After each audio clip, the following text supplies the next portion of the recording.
Il y a des personnes qui détruisent leur vie sans même s'en rendre compte. Pas à cause d'un accident, ni d'un grand malheur extérieur. Non, elles s'écroulent lentement, à cause d'un mot mal placé, d'une pensée laissée sans surveillance, d'une émotion mal gérée ou d'un portefeuille mal tenu. Le problème ne vient pas de l'extérieur. Il vient de l'intérieur. De ce que nous laissons grandir sans contrôle. Nous vivons dans un monde qui valorise l'expression, l'impulsion, la liberté totale de dire, de faire, de dépenser. On nous dit que se retenir, c'est se priver. Que se contrôler, c'est se réprimer. Mais la vérité est tout autre. Celui qui ne se contrôle pas devient l'esclave de ses instincts. Et rien n'est plus dangereux qu'un individu gouverné par ce qu'il ressent dans l'instant. Maîtriser ta bouche, ton esprit, ton état émotionnel et ton argent, ce n'est pas t'enchaîner. C'est t'armer. C'est construire une forteresse intérieure que personne ne peut pénétrer sans ton autorisation. Tu deviens inébranlable, solide, capable de traverser les tempêtes sans te noyer. La vraie force ne se voit pas dans les muscles, ni dans les possessions, ni dans les cris. Elle se révèle dans le calme, la retenue, la précision. Il est temps d'arrêter de vivre au gré du vent. Il est temps de poser des fondations stables. Car sans discipline personnelle, tout s'écroule tôt ou tard. Les relations, les finances, la paix intérieure. Le chaos n'a pas besoin d'être bruyant pour être destructeur. Dans ce guide, nous allons poser les bases d'un changement profond. Tu ne seras pas parfait du jour au lendemain. Mais tu peux, dès aujourd'hui, poser le premier pas. À travers 4 domaines clés, ta bouche, ton esprit, ton monde émotionnel et ton rapport à l'argent, tu vas apprendre à reprendre le pouvoir sur toi-même. Et une fois que tu auras ce pouvoir, personne ne pourra plus te le reprendre. Commençons là où tout commence, par la parole. Ce que tu dis révèle ce que tu es. Et souvent, ce que tu dis finit par construire ou détruire ta réalité. Contrôle ta bouche. Tout commence par la parole. Les mots sont invisibles, mais leur impact est bien réel. Une seule phrase peut déclencher une guerre, briser une amitié, tuer l'estime de soi d'un enfant. À l'inverse, une parole douce peut apaiser une colère brûlante, redonner espoir à une âme fatiguée, semer le courage là où il n'y avait que peur. Le pouvoir de la langue est immense.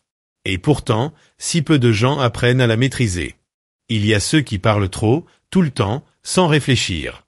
Ils croient que parler, c'est exister. Alors ils commentent tout, jugent tout, donnent leur avis sur ce qu'ils ne comprennent pas. Mais à force de trop parler, ils finissent par se trahir.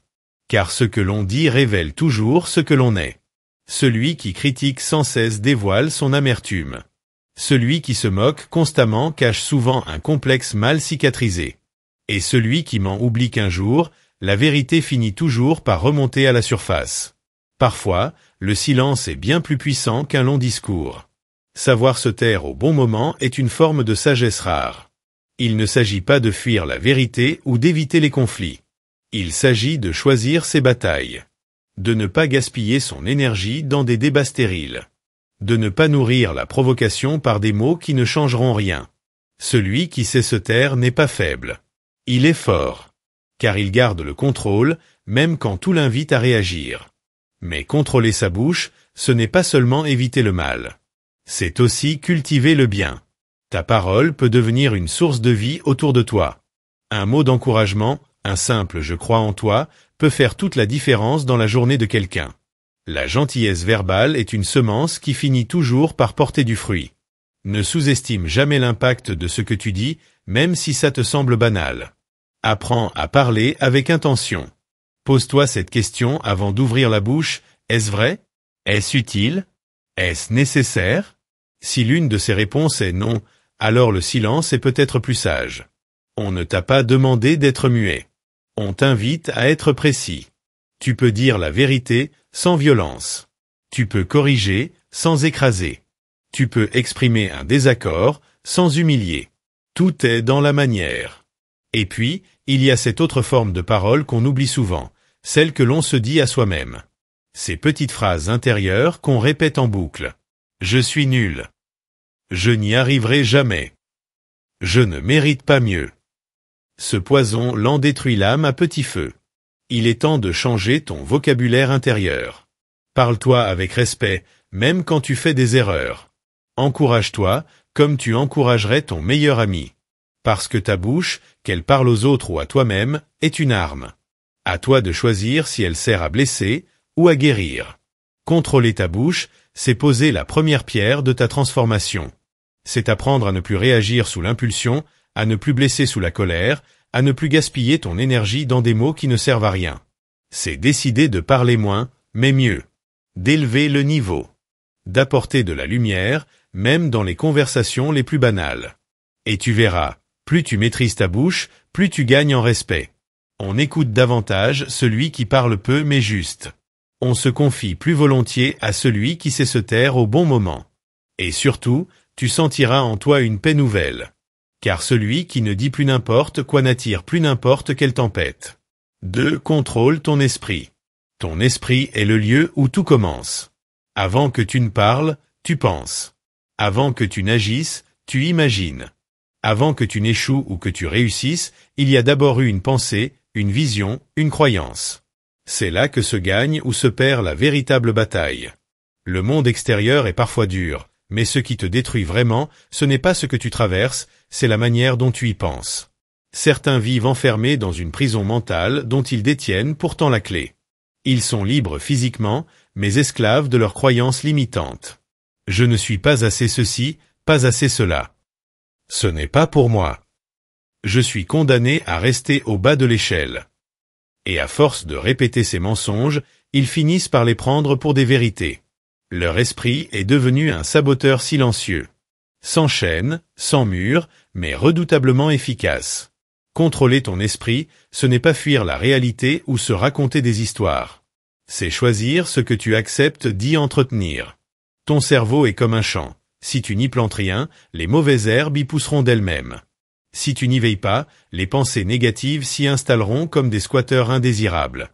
Il ne s'agit pas d'un contrôle absolu, mais d'une vigilance constante. Tu ne peux pas empêcher un oiseau de voler au-dessus de ta tête, mais tu peux l'empêcher d'y faire son nid. Commence par observer tes pensées. Juste ça. Sans jugement. Que te dis-tu à toi-même quand les choses vont mal? Quelle histoire tournes-tu en boucle quand tu te regardes dans le miroir? Est-ce que ce discours t'élève ou t'enfonce? Est-ce que tu entretiens des pensées qui nourrissent ton courage ou ta peur? Car chaque pensée est une graine, et à force d'être arrosée, elle devient une habitude mentale. Et tes habitudes mentales façonnent tes réactions, tes choix, ton destin. Ton esprit peut devenir ton allié le plus fidèle ou ton pire traître. Il y a des gens brillants, compétents, talentueux, qui ne réalisent jamais leur potentiel, uniquement parce qu'ils ont laissé leur esprit leur dire qu'ils n'en étaient pas capables. À l'inverse, il y a des gens ordinaires, avec peu de moyens, mais dont l'esprit est fort, déterminé, discipliné. Et ces gens-là avancent, tombent, se relèvent, réussissent. Contrôler ton esprit, c'est aussi apprendre à faire taire le bruit. Le bruit extérieur des réseaux, des infos, des opinions. Et le bruit intérieur des pensées parasites, du passé non digéré, des anticipations catastrophiques. Il te faut du silence. Pas un silence vide, mais un silence plein. Un silence qui permet à la clarté de revenir. Tu n'as pas besoin de tout savoir, de tout comprendre, de tout contrôler. Mais tu as besoin d'espace. D'un esprit dégagé pour pouvoir penser juste. Il y a une chose essentielle que tu dois intégrer. Tu n'es pas tes pensées. Tu les observes, tu les accueilles, mais tu peux aussi les rediriger. Tu peux décider qu'une pensée de peur ne mérite pas plus d'attention. Tu peux choisir de nourrir la gratitude, même quand rien ne semble aller. Tu peux entraîner ton esprit à voir les opportunités là où d'autres ne voient que des obstacles. Ce n'est pas de la naïveté. C'est de la discipline mentale. Les personnes qui avancent malgré les difficultés ont un point commun. Elles ont appris à penser autrement. Elles ont arrêté de croire tout ce que leur esprit leur disait sous le coup de la peur ou du doute. Elles ont pris le volant. Et même quand la route est longue, même quand la fatigue se fait sentir, elles savent que tant que leur esprit reste sous contrôle, rien ne pourra vraiment les arrêter. Car au fond, ton esprit est le moteur de tout le reste. Tu peux contrôler ta bouche, ton argent, tes émotions. Mais si ton esprit est confus, craintif ou rempli de poison, tu finiras toujours par saboter ton propre chemin. La liberté véritable commence là, dans l'espace secret de tes pensées, dans cette force silencieuse qui dicte tout, même quand personne ne te regarde. 3. Contrôle ton état émotionnel. Il y a des tempêtes qui ne viennent pas du dehors, mais du dedans. Des orages silencieux qui te traversent sans que personne ne le voie. Tu peux avoir l'air calme en apparence, et pourtant être en guerre à l'intérieur. Colère, peur, tristesse, frustration, culpabilité. Les émotions peuvent devenir des chaînes invisibles si tu ne les apprends pas à les comprendre et à les dompter. Beaucoup vivent au rythme de leurs émotions, comme un navire sans gouvernail. Quand ça va, ils sourient. Quand ça ne va pas, ils s'effondrent. Chaque mauvaise nouvelle devient un drame, chaque critique les détruit, chaque attente non comblée les plonge dans l'amertume. Et pourtant, les émotions ne sont que des signaux. Elles sont là pour t'alerter, pas pour te diriger. Contrôler ton état émotionnel ne veut pas dire les refouler. Au contraire. Les ignorer, les étouffer, les cacher derrière des sourires de façade ne fait que les renforcer en silence. C'est comme couvrir une blessure ouverte sans la soigner. Elle finit par s'infecter. Ce que tu refuses de ressentir aujourd'hui reviendra demain, plus fort, plus douloureux, plus destructeur. Le vrai courage, c'est de regarder en face ce que tu ressens, sans te juger. Tu es en colère? Observe cette colère. D'où vient-elle? Est-ce une blessure ancienne qui se réveille? Est-ce une attente non satisfaite? Une injustice réelle, ou simplement ton ego qui a été bousculé? Chaque émotion a une racine. En allant chercher cette racine, tu reprends le pouvoir. Tu redeviens maître de toi-même. Car ce n'est pas l'émotion qui est un problème, c'est la réaction automatique qui l'accompagne. Ce que tu ressens n'est pas un ordre. Ce n'est pas parce que tu es triste que tu dois t'effondrer.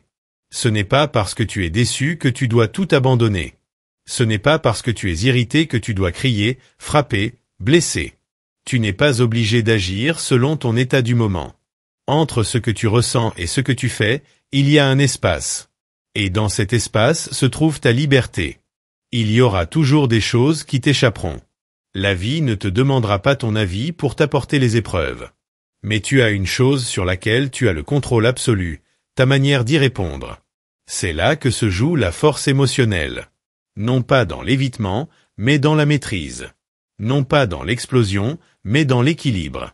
Certaines personnes brillent dans les moments de calme, mais s'effondrent dès que le chaos arrive. D'autres, au contraire, deviennent encore plus solides sous la pression. Pourquoi? Parce qu'elles ont appris à ne pas être esclaves de leurs émotions. Elles les ressentent, mais elles ne les laissent pas gouverner leur bouche, leurs gestes, leurs décisions. Contrôler ton état émotionnel, c'est apprendre à respirer quand tout en toi crie. C'est apprendre à te taire quand tout en toi veut réagir. C'est te créer une zone intérieure de stabilité, un sanctuaire personnel, que rien ni personne ne peut pénétrer sans ton autorisation. C'est être capable de pleurer sans te sentir faible. C'est oser exprimer tes peurs sans te juger. C'est reconnaître que la sensibilité est une force, à condition de savoir l'orienter. Avec le temps, tu comprendras que celui qui garde son calme a toujours un avantage. Dans une discussion, c'est celui qui reste maître de lui qui finit par convaincre. Dans une crise, c'est celui qui ne panique pas qui trouve la solution. Dans les conflits, c'est celui qui ne s'emporte pas qui sort le plus grand. Et dans la vie, c'est celui qui maîtrise ses émotions qui avancent, là où d'autres restent bloqués dans la colère, la rancune ou la peur. Tu n'es pas fait pour être un jouet émotionnel. Tu es fait pour être un pilier. Et ce pilier-là ne se construit pas en un jour. Il se forge, il se travaille, il se renforce à chaque tempête traversée. Alors, la prochaine fois que tu seras envahi par une émotion forte, souviens-toi, tu as le droit de ressentir, mais aussi le devoir de choisir ta réponse. 4. Contrôle ton argent. L'argent, ce n'est qu'un outil. Un simple moyen d'échange. Mais laisse-le entre les mains de quelqu'un qui ne sait pas s'en servir, et il deviendra une source de chaos. L'argent, en soi, ne rend ni bon ni mauvais. Il ne rend pas libre ou esclave. C'est ta relation avec lui qui détermine s'il te sert ou s'il te détruit. Beaucoup vivent dans l'illusion que tout ira mieux s'ils gagnaient plus. Mais l'argent ne change pas qui tu es. Il amplifie. Il révèle. Il met en lumière tes habitudes, ton niveau de discipline, ton rapport au manque, ta capacité à prévoir, à résister, à dire non. Tu veux savoir à quel point une personne est libre intérieurement? Regarde ce qu'elle fait avec son argent. Contrôler ton argent, ce n'est pas devenir avare ou obsédé. C'est devenir responsable. C'est regarder en face tes dépenses, tes choix, tes priorités. Ce n'est pas glamour, ce n'est pas excitant, mais c'est ce qui fait toute la différence. Beaucoup travaillent dur, très dur, mais vivent dans un cercle vicieux d'endettement, de panique à la fin du mois, de rêves remis à plus tard. Pourquoi ? Parce qu'ils n'ont jamais appris à diriger leur argent. C'est l'argent qui les dirige. Il ne s'agit pas seulement de combien tu gagnes, mais surtout de ce que tu fais avec ce que tu gagnes. L'homme ou la femme qui gère 1000 francs avec sagesse saura gérer 100 000. Mais celui qui gaspille le peu qu'il a, gaspillera aussi l'abondance. Ce n'est pas une question de chiffres, mais d'état d'esprit.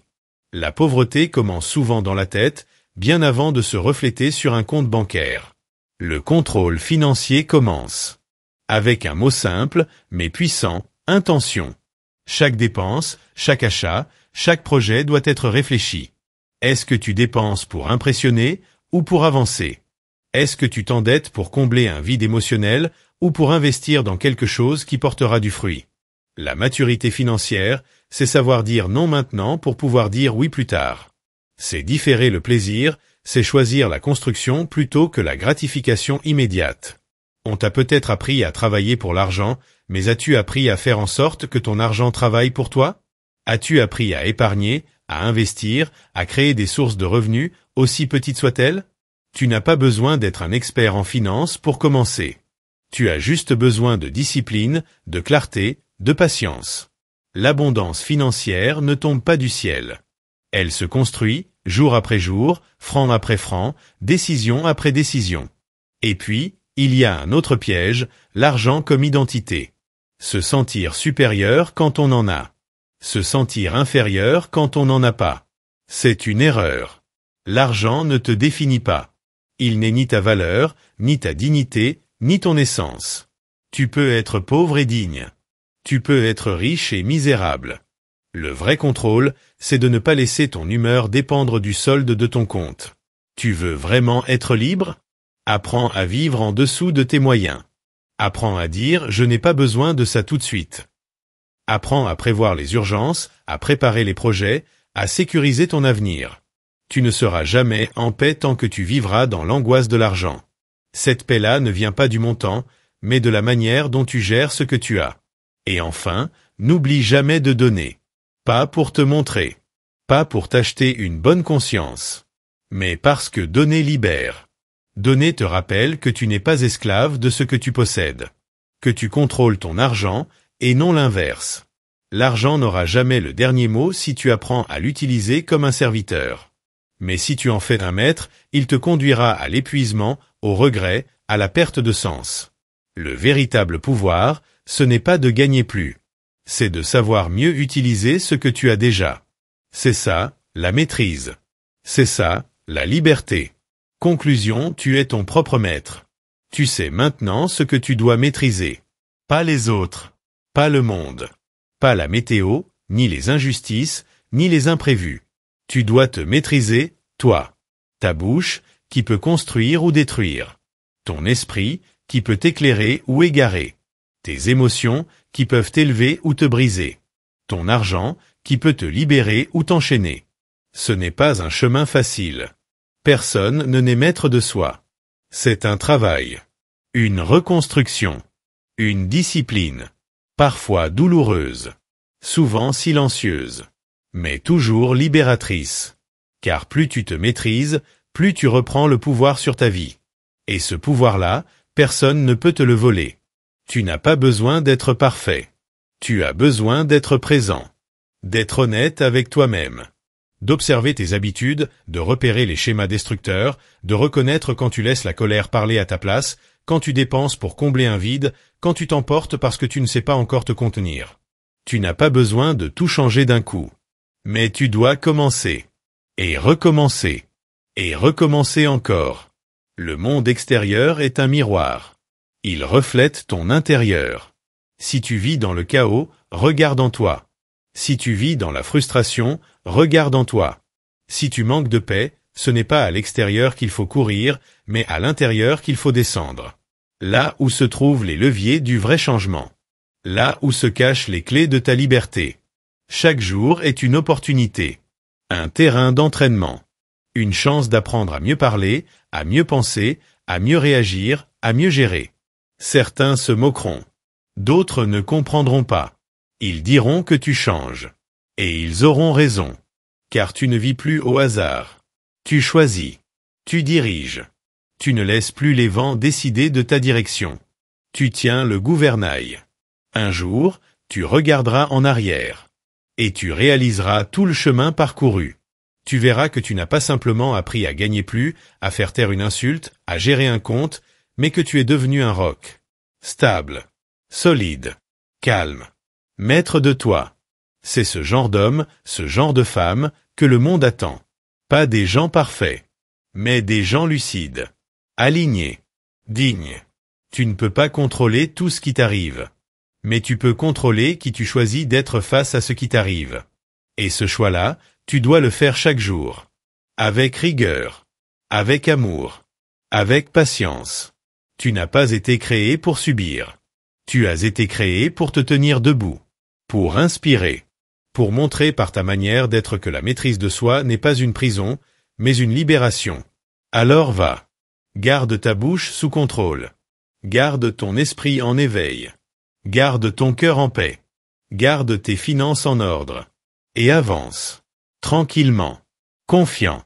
Car celui qui se maîtrise n'a plus besoin de dominer qui que ce soit. Il se suffit à lui-même. C'est cela, la véritable puissance.